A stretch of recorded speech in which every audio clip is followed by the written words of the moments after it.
So how can you access it? We've just talked through that in a little bit of detail.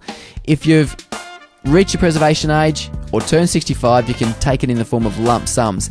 There are tax implications if you take lump sums from your superannuation below 60 years of age. You can take a tax-free threshold of $165,000 from your super, but after that you need to then think about whether there are tax implications of drawing lump sums from your super if you're under 60.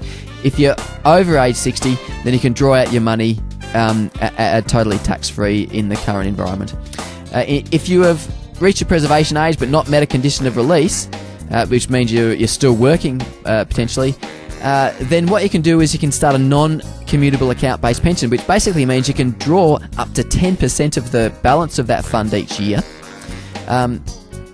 But you can't take lump sums. You can't take more than that per annum. There are some little strategies that potentially could enable you to do so, but generally the case is that you can only take up to 10% of the balance. If you've met your preservation age and a condition of release, you can start an account-based pension, draw a regular payment from it, but you can also draw lump sums from it. So that was Kenneth who asked the question, how do you access your superannuation money and avoid paying more tax?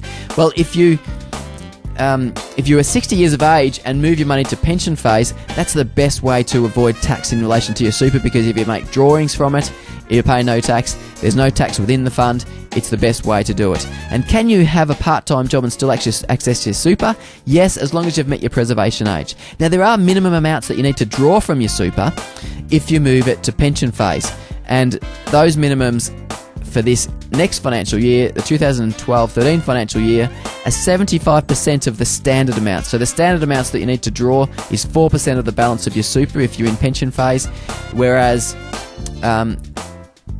for this financial year, in the past few financial years, because of the global financial crisis, they've enabled us to do 75% of that, just to help us to preserve our superannuation assets.